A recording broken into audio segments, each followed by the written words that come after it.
मौलाना की हिमाकत पर चला योगी का डंडा, मस्जिद से घसीट कर ले गई पुलिस। मौलाना ने मस्जिद में ऐसी हरकत की कि पुलिस पहुंच गई और मौलाना पर डंडे बरसे। मौलाना कानून को नहीं मान रहा था, मौलाना योगी के आदेश का पालन नहीं कर रहा था। मौलाना ने नमाज पढ़ने के बाद हिंदुओं को परेशान करने वाली हरकत कर डाली। फिर क्या था, मौलाना को तो घर से घसीटा ही गया, मस्जिद के बाहर बुलडोजर भी पहुंच गया। नमस्कार, कैपिटल टीवी का खास शो पर्दाफाश देख रहे हैं आप। मैं हूं आपके साथ हर्ष भारद्वाज। धार्मिक स्थलों से लाउडस्पीकर हटाए जाने के सख्त निर्देश के बावजूद कहीं कहीं मस्जिदों पर नमाज पढ़ी जा रही है। इस कड़ी में ताजा मामला संभल जिले के बनियाठेर थाना क्षेत्र के गुमथल गांव में मस्जिद पर लाउडस्पीकर लगाकर तेज आवाज में नमाज पढ़ने की घटना सामने आई। मस्जिद में लाउडस्पीकर बजाने वाले मौलवी रफी खान के खिलाफ पुलिस ने केस दर्ज किया है। बता दें कि हाई कोर्ट ने धार्मिक स्थलों पर लाउडस्पीकर लगाने की सख्त मनाही की है। उत्तर प्रदेश में लाउडस्पीकर का मामला थमने का नाम नहीं ले रहा है और जब एक बार फिर मामला सामने आया है तो मौलाना पर डंडे बरसाए गए हैं। दरअसल सीएम योगी आदित्यनाथ के निर्देश पर प्रदेश के अलग अलग हिस्सों से मस्जिदों से लाउडस्पीकर को हटाया जा रहा है, जिसके चलते प्रदेश में हम देख रहे हैं कि कितना बवाल पिछले दिनों मचा था।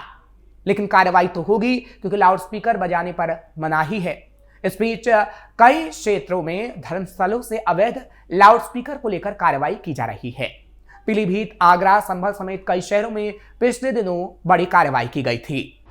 शामली में इमाम पर एफआईआर। वहीं दूसरी तरफ यूपी के शामली जिले के धूमथल गांव में भी एक मस्जिद के इमाम पर तय सीमा से ज्यादा लाउडस्पीकर बजाने के आरोप में पुलिस ने मामला दर्ज किया है। पुलिस के मुताबिक गांव के कई निवासियों ने मस्जिद में बज रहे लाउडस्पीकर की तेज आवाज की शिकायत की थी। पुलिस का कहना है कि यह शिकायत नई नहीं थी, बल्कि पहले भी कई बार इमाम को ध्वनि स्तर नियंत्रित रखने की सलाह दी गई थी, यानी तेज आवाज में लाउडस्पीकर न बजाने की सलाह। पुलिस ने अपनी शिकायत में बताया कि वो नियमित गश्त पर थे, तभी मस्जिद में बज रहा लाउडस्पीकर निर्धारित सीमा से काफी ज्यादा आवाज में पाया गया। उन्होंने कहा कि पहले भी इमाम रफी खान को कई बार समझाया गया था, लेकिन चेतावनियों को अनदेखा किया गया। इसके बाद पुलिस ने औपचारिक शिकायत दर्ज कराई, जिसके आधार पर एफआईआर दर्ज हुई। पुलिस के मुताबिक मस्जिद में तेज आवाज का मुद्दा काफी समय से उठ रहा था। पुलिस टीम ने पहले भी मौके पर पहुंचकर इमाम को इसकी जानकारी दी थी और कहा था कि लाउडस्पीकर की आवाज कानूनी सीमा में रखी जाए। इसके बावजूद जब कोई सुधार नहीं हुआ और शिकायतें दोबारा आने लगी तो पुलिस ने कानूनी कार्रवाई शुरू की। फर्रुखाबाद में 28 धार्मिक स्थलों से लाउडस्पीकर हटाए। उत्तर प्रदेश के फर्रुखाबाद जिले में भी ध्वनि प्रदूषण के खिलाफ अभियान चलाया गया। अभियान में अवैध लाउडस्पीकर हटाने के क्रम में अब तक जिले भर में 28 धार्मिक स्थलों से लाउडस्पीकर हटाए जा चुके हैं। पुलिस अधीक्षक आरती सिंह ने बताया कि निर्धारित आवाज से ज्यादा आवाज में लाउडस्पीकर बजाने पर शासन ने रोक लगा रखी है। इसके बाद भी जिले में कई थाना क्षेत्र में तेजी से लाउडस्पीकर बजाकर ध्वनि प्रदूषण फैलाया जा रहा था। ऐसे स्थानों पर पुलिस ने कार्रवाई करके 28 धार्मिक स्थलों से लाउडस्पीकर को हटाया है। इन लाउडस्पीकर बजाने वालों के विरुद्ध कार्रवाई करके शासन को सूचना भेज दी गई। एसपी आरती सिंह ने बताया कि लाउडस्पीकर बजाने की समय सीमा है, इसका अगर किसी ने अतिक्रमण किया तो उसके विरुद्ध कठोर कार्रवाई की जाएगी। इस वजह से समय सीमा का ध्यान रखते हुए निर्धारित आवाज में ही लाउडस्पीकर को बजाया जाए, नहीं तो ऐसे धार्मिक और अन्य स्थलों से लाउडस्पीकर उतारकर उनके खिलाफ कठोर कार्रवाई की जाएगी। पिछले दिनों भी की गई थी कड़ी कार्रवाई। पिछले दिनों भी ऐसी ही कार्रवाई की गई थी। पीलीभीत से भी ऐसी ही तस्वीर सामने आई, जब पीलीभीत के जहानाबाद में एक मस्जिद के मौलवी के खिलाफ लाउडस्पीकर के इस्तेमाल से जुड़े नियमों के उल्लंघन का केस दर्ज किया गया था। शिकायत में कहा गया था कि गाजीतोला की एक मस्जिद में नमाज के दौरान लाउडस्पीकर तेज आवाज में बजाया जा रहा था। वहीं संभल की अगर बात करें तो संभल में भी अब तक लाउडस्पीकर के इस्तेमाल के मामले में 6 मुकदमे पहले से ही दर्ज किए गए हैं। इन लोगों को बार बार बताने के बावजूद लाउडस्पीकर नहीं हटाए गए। वहीं आगरा में भी एक केस दर्ज किया गया। 11 महीनों से तेजी से हुई कार्रवाई। हालांकि लाउडस्पीकर को उतारने की कार्रवाई काफी दिनों से चल रही है, लेकिन पिछले 11 महीनों में ज्यादा सख्ती से कार्रवाई देखने को मिली है। आपको याद होगा, कानपुर पुलिस ने 6 दिसंबर के अलर्ट को देखते हुए 24 घंटे के अंदर ही 54 लाउडस्पीकर उतरवाए थे। इस पर मौलाना और उलेमाओं ने नाराजगी भी जाहिर की थी। उनका कहना था कि मानक के मुताबिक मस्जिदों में लगे लाउडस्पीकर को भी उतरवा दिया गया। इतना ही नहीं, कोई नोटिस भी नहीं दिया गया। उनकी तरफ से पुलिस पर कई बड़े आरोप लगाए गए थे।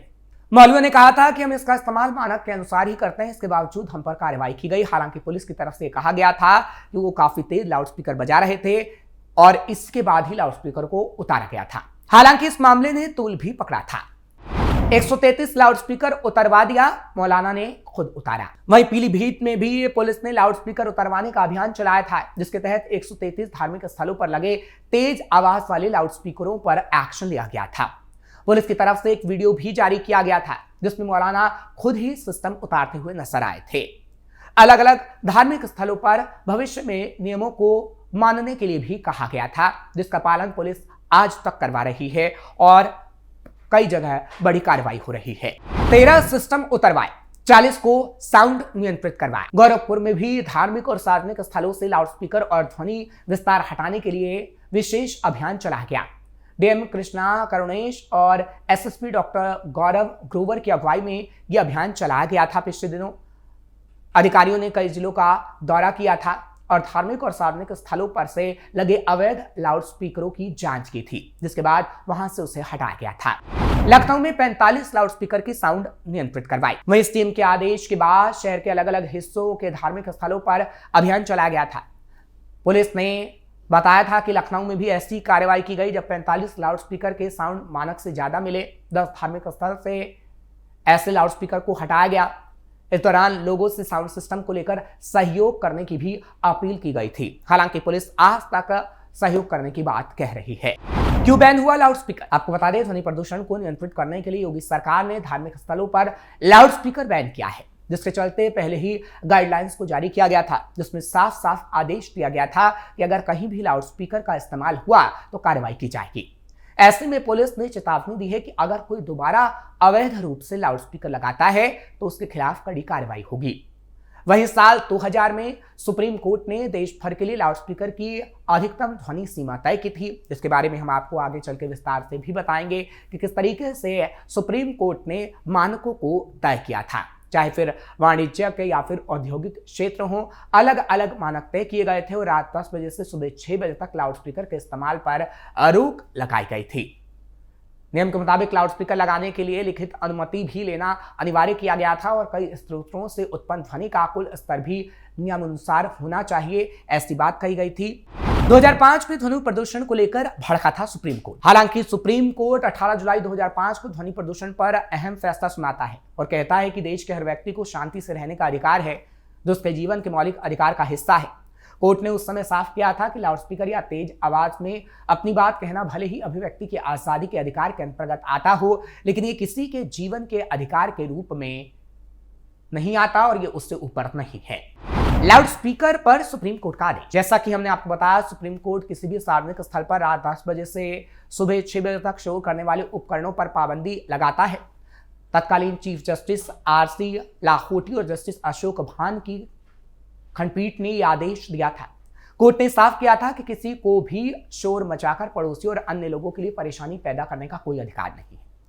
कोर्ट ने साफ किया था कि ऐसे लोग अनुच्छेद 19(1)(a) में मिली अभिव्यक्ति की आजादी के अधिकार की बात करते हैं, लेकिन लाउडस्पीकर चालू कर कोई भी व्यक्ति इस अधिकार का दावा नहीं कर सकता। कोर्ट ने कहा था कि अगर किसी के पास बोलने का अधिकार है तो दूसरे के पास इसे नहीं सुनने का भी अधिकार है। अगर किसी को जबरदस्ती तेज आवाज में लाउडस्पीकर की आवाज सुनाई जाती है तो यह उसके शांति और आराम से प्रदूषण मुक्त जीवन जीने के अनुच्छेद 21 में मिले मौलिक अधिकार का उल्लंघन है। नियम नहीं मानने पर सख्ती का दिया था आदेश। कोर्ट ने अपने फैसले में सार्वजनिक स्थल पर लाउडस्पीकर की आवाज का पैमाना तय किया था। कोर्ट ने कहा था कि सार्वजनिक स्थल पर लगे लाउडस्पीकर की आवाज उस क्षेत्र के लिए तय शोर के मानकों से 10 डेसिबल ए से ज्यादा नहीं होगी या फिर 75 डेसिबल ए से ज्यादा नहीं होगी। कोर्ट ने भी साफ किया था कि जहां भी तय मानकों का उल्लंघन हो वहां राज्य सरकार लाउडस्पीकर को जब्त करने का प्रावधान करे। ध्वनि प्रदूषण अधिनियम नियम 2000 के मुताबिक कॉमर्शियल, शांत और आवासीय क्षेत्रों के लिए ध्वनि तीव्रता की सीमा डेसिबल में तय की गई थी, जिसमें औद्योगिक क्षेत्र के लिए दिन में 75 और रात में 70 डेसिबल तीव्रता की सीमा तय की गई। कमर्शियल क्षेत्र के लिए दिन में 65 और रात में 55, आवासीय क्षेत्र के लिए दिन में 55 और रात में 45, जिसके बाद से इसका पालन किया जाता है और पालन ना करने वालों पर तगड़ी कार्रवाई की जाती है। जैसी इस वक्त उत्तर प्रदेश में हो रही है। आपको ये खबर कैसी लगी कमेंट सेक्शन में जरूर बताएं। खबर को लाइक शेयर करें, कैपिटल टीवी को सब्सक्राइब करना मत भूलिएगा।